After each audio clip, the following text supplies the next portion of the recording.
Assalamualaikum warahmatullahi wabarakatuh, teman-teman mahasiswa. Kali ini kita akan bersama-sama membahas topik terkait validasi metode analisis. Baik, terkait dengan validasi metode analisis, jika kita membahas topik tersebut, maka akan ada banyak pertanyaan ya, selain apa itu validasi metode analisis, kemudian istilah lain yang terkait validasi adalah revalidasi, kemudian ada verifikasi metode analisis.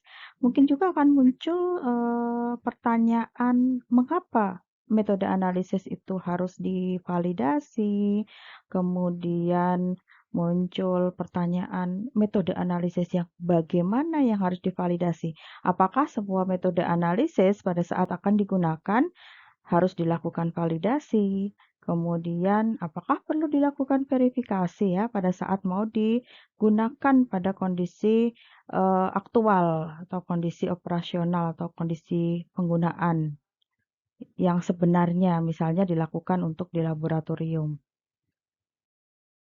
Baik, kita akan bahas satu persatu ya, tetapi sebelumnya kita akan melihat dulu bahwasannya validasi metode analisis itu ditentukan penggunaannya oleh beberapa organisasi.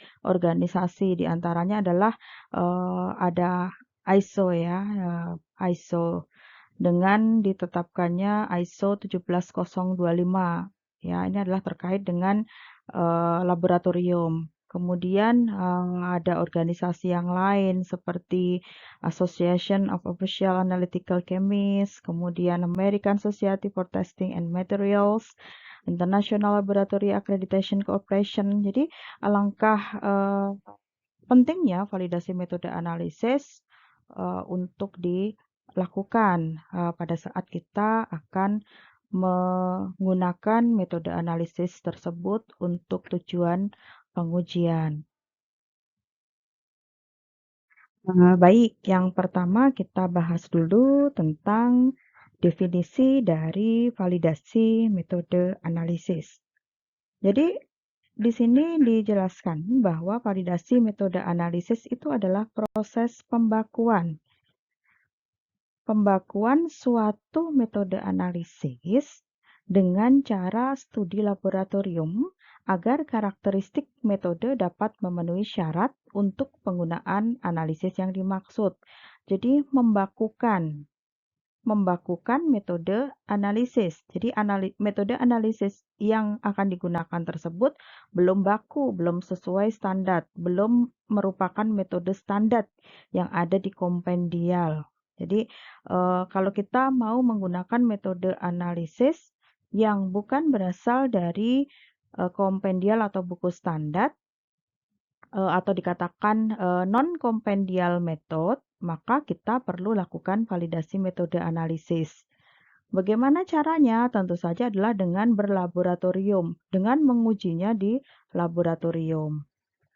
Kemudian definisi yang lain adalah proses peninjauan ulang prosedur analisis secara berkala untuk memastikan bahwa prosedur tersebut masih sesuai bila digunakan untuk menyajikan atau memperoleh hasil uji yang dapat dipercaya sepanjang waktu.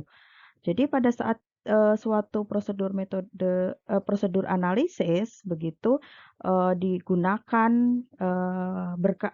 digunakan dalam jangka panjang, maka perlu dilakukan pengujian secara berkala. Untuk apa ya? Untuk memastikan bahwa metode tersebut atau prosedur tersebut bisa menyajikan atau menghasilkan suatu hasil uji yang akurat, yang dapat dipercaya, begitu. Kemudian, apa tujuan dilakukan validasi metode analisis? Jadi, tujuan dilakukan validasi metode analisis adalah untuk memastikan dan mengkonfirmasi bahwa metode analisis tersebut sudah sesuai untuk tujuan penggunaannya atau sudah sesuai untuk peruntukannya. Kapan metode analisis itu perlu divalidasi atau direvalidasi?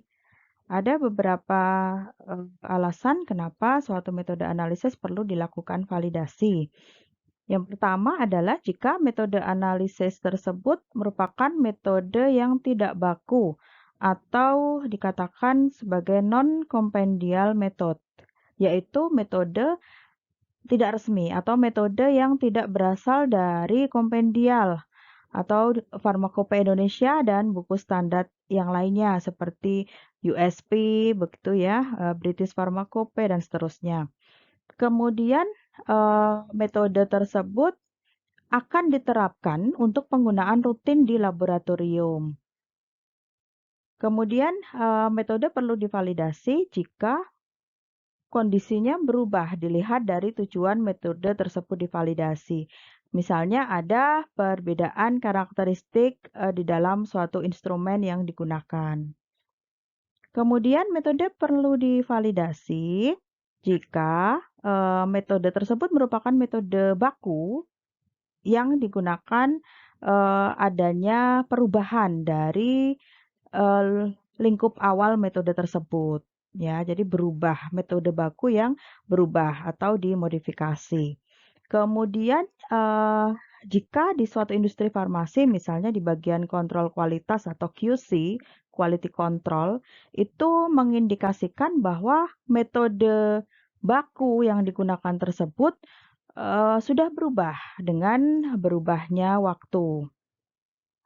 Kemudian metode analisis perlu divalidasi jika kita ingin membuktikan kesetaraan antara dua metode. Misalnya kita mau membandingkan antara metode baru yang akan digunakan untuk tujuan penggunaan dengan metode baku yang ada di kompendial. Di Farmakope Indonesia edisi 6 disebutkan bahwa prosedur atau metode, misalnya ini adalah prosedur atau metode non-compendial method yang akan digunakan misalnya, itu harus divalidasi sesuai dengan validasi prosedur yang ada di dalam Farmakope Indonesia. Kemudian prosedur atau metode yang digunakan tersebut harus dapat dibuktikan bisa memberikan validitas yang setara atau lebih baik dari hasil yang diperoleh dari Farmakope Indonesia. Apabila prosedur yang lain atau metode alternatif yang lain tersebut memberikan hasil yang berbeda dengan metode dari Farmakope Indonesia atau disebutnya adalah compendial method, maka yang dianggap benar itu adalah hasil yang diperoleh dengan menggunakan prosedur dari Farmakope. Kemudian istilah revalidasi. Revalidasi itu kapan dilakukan? Nah, revalidasi itu bisa kita lakukan jika sebuah metode itu dirancang untuk bekerja pada sampel yang berbeda.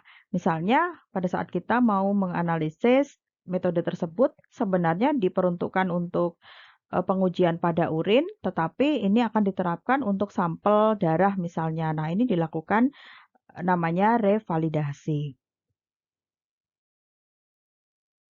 Ada istilah verifikasi metode analisis. Jadi, verifikasi metode analisis itu dilakukan jika metode yang digunakan untuk pengujian itu adalah metode yang berasal dari kompendial atau dikatakan metode standar, gitu ya. Bisa berasal dari Farmakope Indonesia atau Farmakope lain yang setara, ya. Farmakope dari negara lain yang setara, misalnya USP, BP, dan seterusnya. Contoh penggunaan kapan dilakukan verifikasi metode analisis jikalau kita menggunakan metode standar tetapi dilakukan modifikasi terhadap reagen yang digunakan atau dilakukan modifikasi atau penggunaan kolom kromatografi pada saat kita menggunakan metode kromatografi misalnya di mana kolom kromatografi yang digunakan itu berbeda dalam segi sifat maupun ukuran yang digunakan. Karakteristik kinerja analitik atau yang kita katakan parameter yang biasa digunakan untuk validasi metode analisis sesuai dengan ICH antara lain adalah yang pertama adalah akurasi, kemudian presisi, ada linearitas, ada LOD atau batas deteksi, kemudian ada LOQ atau batas kuantitasi, ada spesifisitas, dan ada robustness ya terhadap pengaruh eksternal. Baik, kita akan membahas tentang karakteristik kinerja analitik atau parameter validasi metode analisis yang pertama yaitu akurasi. Akurasi adalah kesesuaian antara hasil uji yang diperoleh dengan nilai sebenarnya yang diterima. Ukurannya adalah persen recovery atau persen perolehan kembali. Jadi kita melihat nilai persen perolehan kembali untuk menentukan apakah sudah sesuai atau belum. Kemudian pada penetapan akurasi kita menggunakan minimal 3 konsentrasi dan masing-masing konsentrasi dilakukan replikasi sebanyak 3 kali. Jadi total pengujian yang dilakukan adalah sebanyak 3 kali 3 atau 9 kali pengujian. Cara untuk menghitung atau menentukan persen recovery itu kita hitung dengan membandingkan hasil percobaan atau hasil pengujian atau hasil analisis dengan hasil sebenarnya. Kemudian dikalikan 100%. Ya, dengan kriteria keberterimaannya adalah tergantung pada persen zat aktif di dalam sampel. Ya, jikalau ini contohnya, jika zat aktif itu 100%, maka kriteria keberterimaannya adalah 98-102%. Nah, pada perhitungan untuk parameter akurasi ini, umumnya digunakan pembanding baku sekunder. Bisa juga dengan adisi standar, dan metode adisi standar. Nah, ini adalah tabel yang menjelaskan persen recovery yang bisa digunakan sebagai dasar untuk menentukan keberterimaan dari parameter akurasi yang sedang ditetapkan. Nah, ini misalnya untuk bahan aktif, misalnya 100%, ya. Maka rentang recovery itu rata-rata adalah sekitar 98-102%. Sedangkan semakin kecil unit atau semakin kecil bahan aktif yang ada dalam sampel yang akan ditetapkan, maka untuk persen recovery rentangnya akan semakin lebar ya. Misalnya ini untuk 1 part per billion, kisarannya adalah sekitar 40-120%. Baik, selanjutnya kita bahas tentang contoh dari penentuan parameter akurasi. Ya, seperti yang sudah dijelaskan sebelumnya, bahwa pada saat kita menetapkan parameter akurasi, kita menggunakan minimal 3 seri konsentrasi. Dan masing-masing konsentrasi dilakukan replikasi sebanyak 3 kali. Jadi, total data pengujian yang kita lakukan, yang kita dapatkan itu adalah 9 data atau 9 kali pengujian yang kita lakukan. Nah, setelah kita melakukan pengujian sebanyak totalnya adalah 9 kali, 3 seri konsentrasi dengan masing-masing 3 kali replikasi.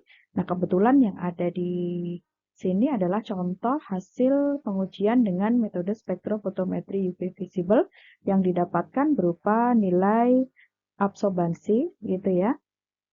Kita tentukan, kita buat tabel, berapakah konsentrasi sebenarnya, kemudian berapakah konsentrasi hasil analisis atau hasil pengujian. Misalnya kita dapatkan konsentrasi hasil pengujiannya adalah 2409,252. Kemudian konsentrasi atau kadar yang sebenarnya adalah 2400. Maka persen recovery itu adalah kadar hasil perhitungan atau percobaan atau hasil analisis dibagi dengan kadar yang sebenarnya dikalikan 100%. Ini misalnya ketemu 100,38%. Ya.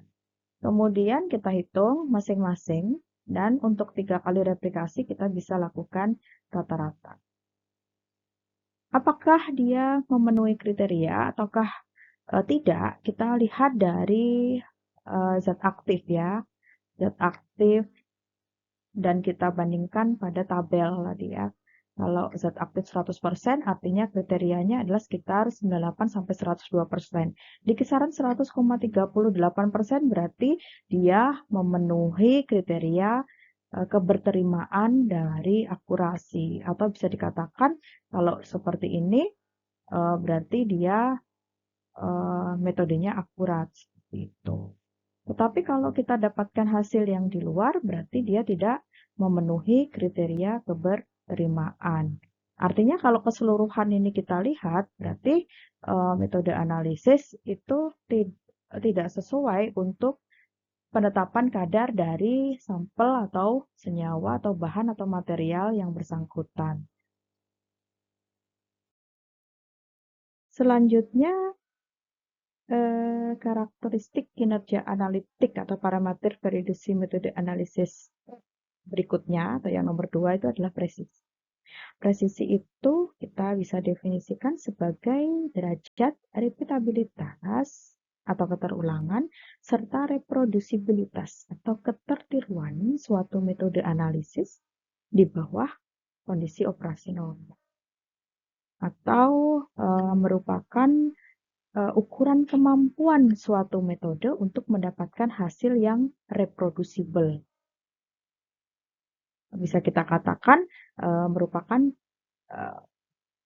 kedekatan suatu nilai dengan nilai yang lain. Jadi pada saat kita menetapkan suatu kadar diperoleh kadar X begitu, maka nilai kadar yang kita tentukan berikutnya adalah tidak jauh dari nilai X yang kita peroleh. Jadi kriteria keberterimaannya adalah kita melihat dari persentase RSD, relatif standar deviasi. Jadi berdasarkan rumus, kita masih ingat ya rumus standar deviasi. Kemudian kita bisa menentukan rumus relatif standar deviasi yaitu dengan membagi standar deviasi dengan rata-rata kemudian dikalikan 100%. Bagaimana cara pengujian untuk parameter presisi? Jadi pengujian atau prosedur cara menetapkan karakteristik kinerja analitik untuk presisi bisa dilakukan dengan 2 cara. Pertama adalah menggunakan minimal 9 kali penentuan atau 9 kali pengujian mencakup range tertentu. Misalnya 3 macam seri konsentrasi dan masing-masing direplikasi 3 kali. Ini sama dengan penentuan pada parameter akurasi tadi. Jadi 3 macam konsentrasi, masing-masing direplikasi 3 kali, jadi totalnya adalah 9 penentuan atau 9 pengujian. Kemudian bisa dengan menggunakan minimal 6 kali penentuan atau 6 kali pengujian pada 100% konsentrasi yang diuji. Di mana untuk parameter presisi digunakan kriteria seksama jika metode memberikan nilai relatif standar deviasinya adalah kurang dari sama dengan 2%.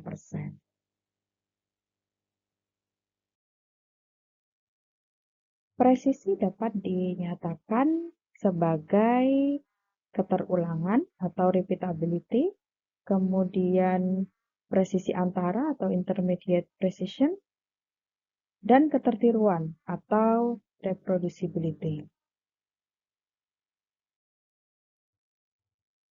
Keterulangan atau repeatability itu adalah keseksamaan metode jika dilakukan berulang kali oleh analis yang sama pada kondisi yang sama dan dalam interval waktu yang pendek. Tujuan dilakukan uji keterulangan itu adalah untuk mengetahui konsistensi analitik, tingkat kesulitan metode, dan kesesuaian metode. Presisi antara atau intermediate precision atau dulu disebut parameter untuk ruggedness atau kekasaran atau kekerasan begitu, adalah menggambarkan variasi dalam laboratorium yang sama. Jadi laboratoriumnya sama, tetapi berbeda di waktu atau harinya, berbeda analisnya, serta berbeda alat yang digunakan. Nah, jenis presisi yang ketiga yaitu ketertiruan atau reproducibility, reprodusibilitas gitu, adalah keseksamaan metode jika dikerjakan pada kondisi yang berbeda, baik berbeda laboratoriumnya, peralatan, reaksi, pelarut, maupun analis yang melakukan pengujian. Nah, untuk ketertiruan atau reproducibility, analisis dilakukan terhadap sampel yang diduga identik yang dicuplik dari batch yang sama. Ada satu referensi yang mengatakan bahwa reprodusibilitas itu dapat juga dilakukan pada laboratorium yang sama dengan menggunakan peralatan, reaksi, dan analis yang berbeda. Berikut adalah tabel yang merupakan hubungan antara konsentrasi analit ya, konsentrasi analit versus presisi, di mana pengujian presisi dilakukan pada hari yang sama atau hari yang berbeda. Jadi misalnya pada konsentrasi analit 100%, maka persen RSD yang merupakan parameter presisi ditetapkan adalah 1,3. Semakin kecil konsentrasi analit, ya, di sini contohnya adalah dalam satuan 4/billion, maka toleransi untuk nilai relatif standar deviasi itu adalah semakin besar. Di sini di dalam tabel ini sebanyak 30%. Ini contoh untuk penetapan presisi dengan menggunakan 6 kali penentuan pada 100% konsentrasi yang diuji. Jadi tadi kita bahas bahwa untuk presisi itu bisa menggunakan dua. Yang pertama adalah dengan menggunakan minimal 6 kali penentuan. Kemudian yang satunya lagi adalah dengan 3 konsentrasi masing-masing 3 kali replikasi seperti akurasi. Nah, di sini contohnya kita menggunakan yang minimal 6 kali penentuan. Jadi ini untuk replikasi pertama, kedua, ketiga, keempat, dan kelima serta keenam. Kemudian di sini merupakan hasil penentuan atau pengujian dengan metode spektrofotometri UV visible, di mana outputnya adalah nilai absorbansi. Nah, ini ada beberapa nilai absorbansi yang berbeda ya, dari penentuan replikasi 1 sampai dengan 6. Nah, dari hasil ini kita tentukan masing-masing konsentrasinya. Nah, kita bisa tentukan standar deviasinya, kemudian rata-rata konsentrasi dari 6 kali pengujian atau 6 kali penentuan. Kemudian kita peroleh relatif standar deviasi itu dari standar deviasi dibagi dengan rata-rata dikalikan 100%. Menghasilkan nilai 1,5384. Nah, nilai ini nanti dibandingkan dengan nilai yang tertera di tabel tadi ya, tergantung pada konsentrasi analit, ya, konsentrasi analitnya. Apakah dia memenuhi kriteria keberterimaan atau tidak. Tapi pada umumnya presisi itu secara umum begitu ya, kurang dari sama dengan 2%. Jadi kalau dilihat dari persyaratan ya, kriteria keberterimaan misalnya kurang dari sama dengan 2%, maka hasil ini dia memenuhi. Artinya metode uji yang dilakukan untuk penetapan kadar sampel begitu dia presisi, ya, dia presisi menghasilkan nilai yang reproducible. Selanjutnya, parameter validasi metode analisis yang ketiga itu adalah linearitas.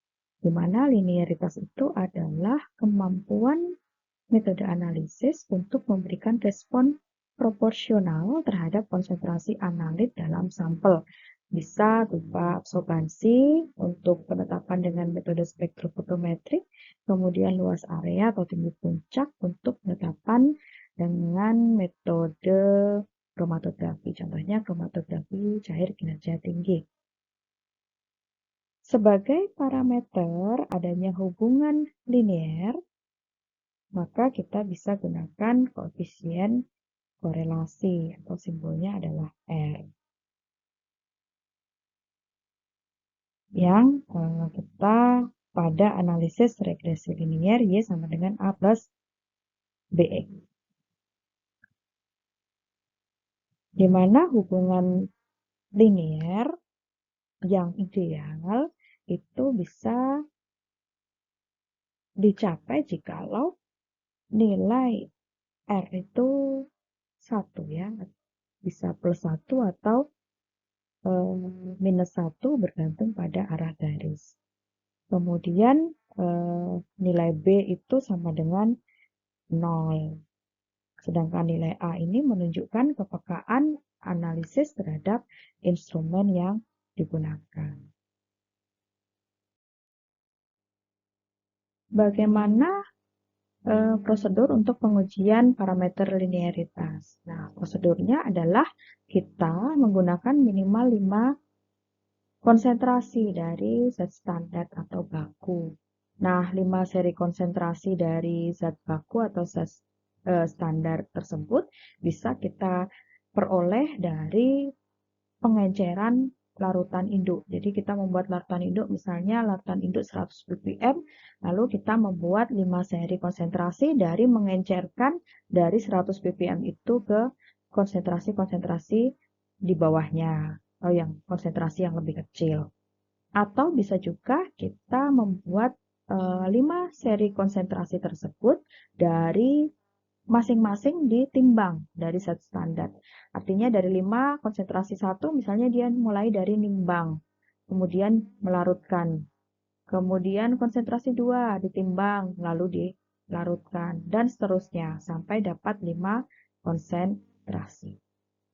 Untuk persyaratan keberterimaan dari linearitas adalah jika nilai koefisien korelasinya lebih dari sama dengan 0,9970. Ini sumbernya adalah dari Analytical Method Validation and Instrumental Performance Verification. Ya. Nah, berikut adalah contoh untuk pengujian penentuan parameter linearitas. Ini kebetulan dilakukan penentuan kurva kalibrasi larutan standar CO dengan metode spektrofotometri UV visible.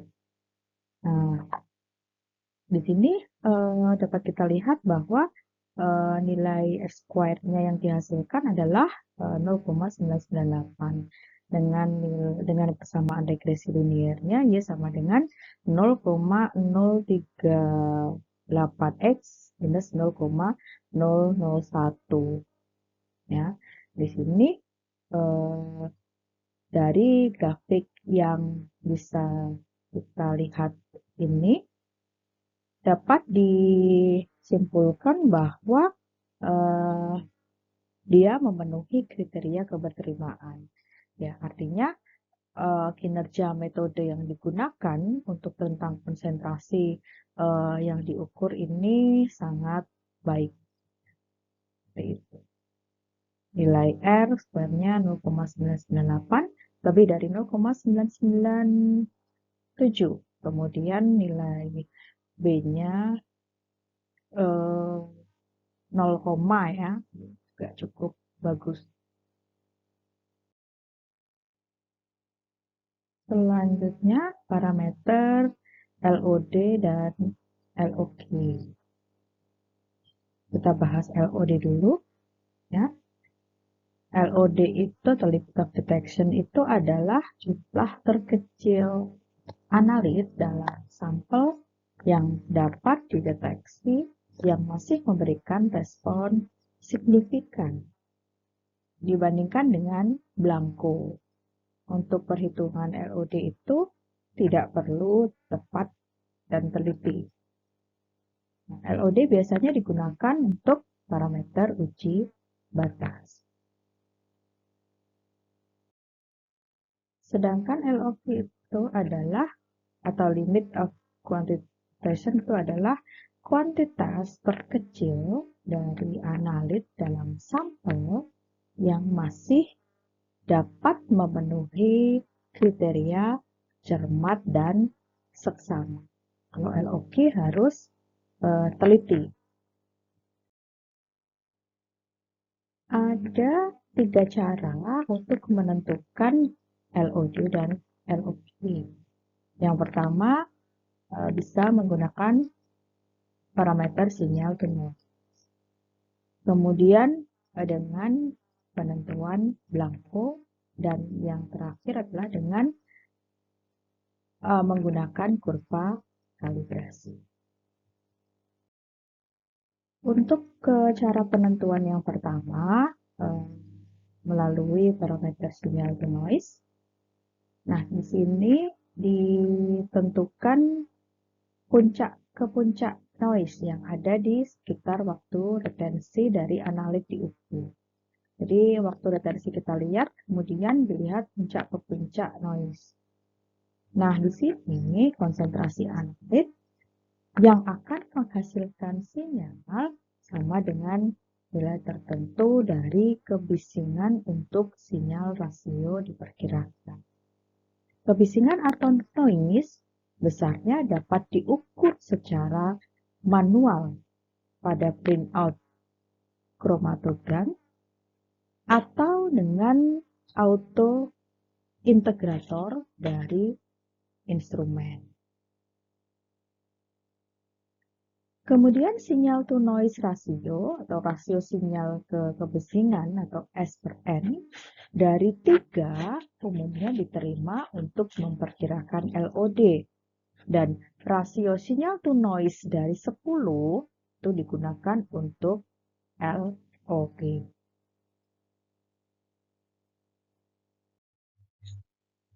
Berikutnya adalah penentuan LOD/LOQ dengan penentuan blanko. Nah, pada penentuan blanko ini bisa diterapkan ketika analisis blanko memberikan hasil standar deviasi tidak 0, tidak sama dengan 0.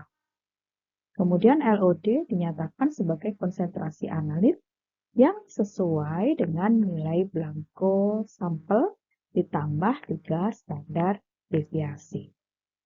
Sedangkan LOQ adalah konsentrasi analit yang sesuai dengan nilai Blanco sampel ditambah dengan 10 standar deviasi.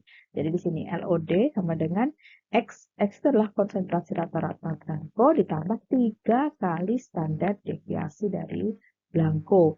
Sedangkan LOQ adalah konsentrasi rata-rata Blanco ditambah dengan 10 kali standar deviasi dari Blanco.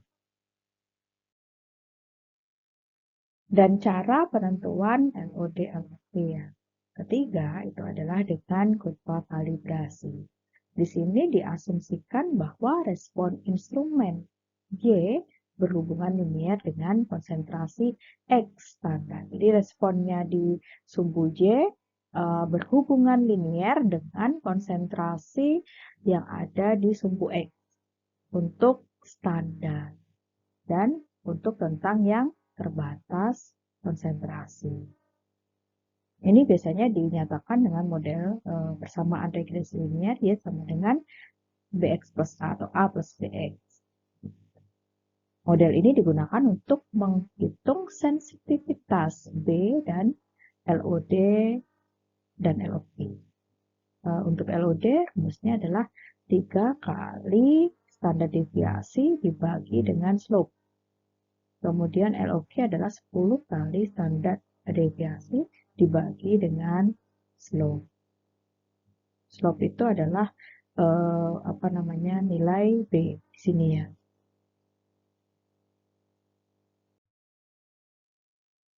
Kemudian kita ke penentuan LOD dan LOQ. Ini ada data dari larutan Blanco yang telah ditetapkan dengan spektrofotometer UV visible.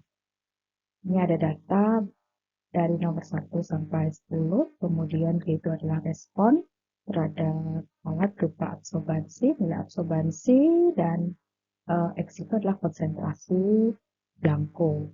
Jadi kita tentukan rata-rata dari konsentrasi Blanco, kemudian kita tentukan juga nilai standar deviasi.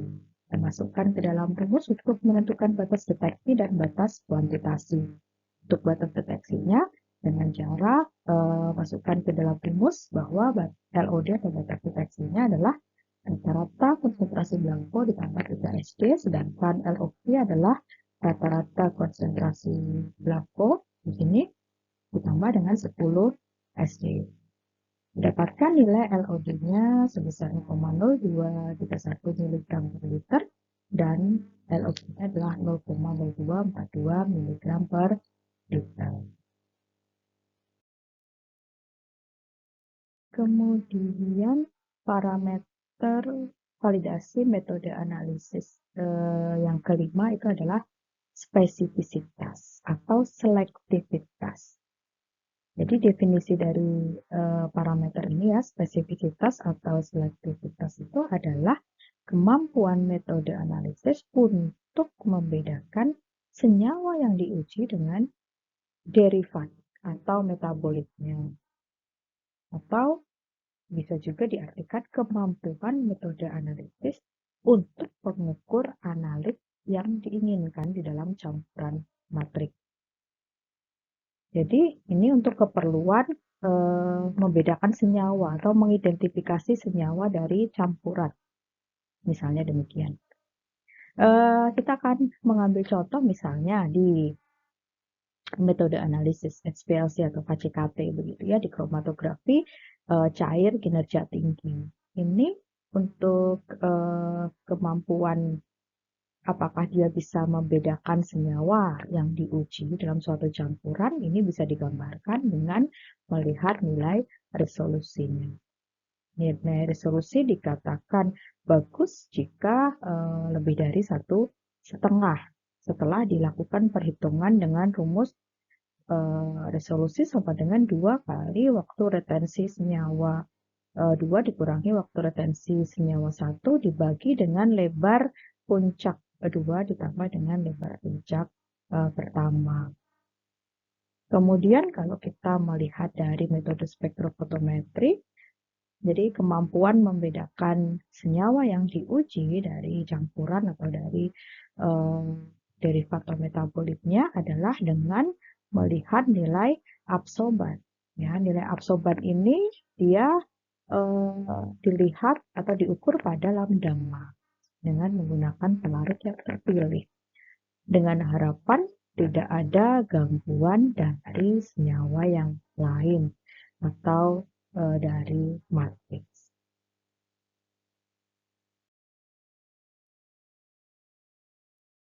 Selanjutnya, parameter validasi metode analisis yang keenam yaitu robustness atau ketahanan. Jadi, robustness atau ketahanan itu adalah ukuran dari kemampuan metode untuk tetap tidak terpengaruh oleh adanya variasi kecil. Ya, jadi tidak terpengaruh karena adanya perubahan-perubahan atau variasi kecil seperti laboratorium, analisis, instrumen, reaksi, suhu, pH, dan seterusnya. Dan dia memberikan indikasi kehandalan selama penggunaan normal. Jadi masih tetap handal jikalau dilakukan perubahan variasi kecil.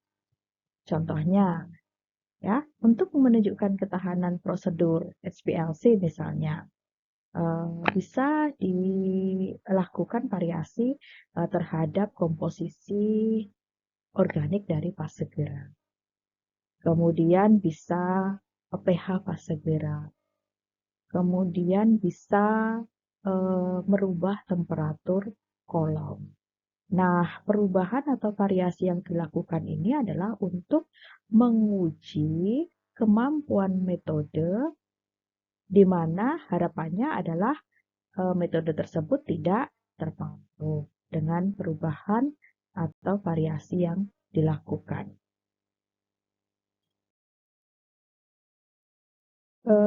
Selanjutnya ini adalah contoh untuk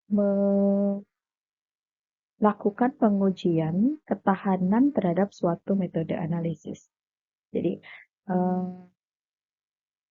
pengujian dilakukan dengan memvariasi komposisi fase gerak. Misalnya, divariasi sekitar 2%. Jadi, komposisinya 22 dibanding 78, sampai ke 18 dibanding 82. Kemudian dilakukan variasi terhadap laju alir. Misalnya ditetapkan sekitar 10%. Jadi laju alirnya dibuat kisaran 1,1 ml per menit sampai 1,3 ml per menit. Kemudian dilakukan variasi suhu kolom ya sekitar 5 derajat Celcius bisa ke 40 derajat Celcius sampai dengan 50 derajat Celcius. Ini adalah respon atau data yang diperoleh jika dilakukan variasi demikian ya, variasi laju alir, fase gerak dan variasi suhu kolom. Ya, ini adalah waktu retensi yang diperoleh untuk fase gerak 1 dan fase gerak 2, kemudian ini luas areanya. Ini adalah laju alir untuk 1 dan 2. Ini luas area dan ini suhu kolom untuk variasi 1 dan 2. Oke, baik teman-teman, setelah kita mempelajari terkait validasi metode analisis, apa itu validasi metode analisis, kemudian apakah tujuan dilakukan validasi metode analisis, kemudian metode apa saja yang harus divalidasi, serta bagaimana cara melakukan pengujian terhadap parameter validasi. Maka pertanyaan yang kemudian muncul adalah apakah semua parameter validasi itu harus dilakukan? Nah, ini ya. Jadi berdasarkan literatur, yaitu dari USP 30, itu parameter-parameter validasi metode analisis yang perlu dilakukan itu adalah tergantung pada masing-masing kategorinya. Misalnya untuk kategori 1 ya, kategori 1 ini meliputi metode analisis untuk keperluan kuantitasi atau analisis kuantitatif terhadap komponen-komponen mayor di dalam suatu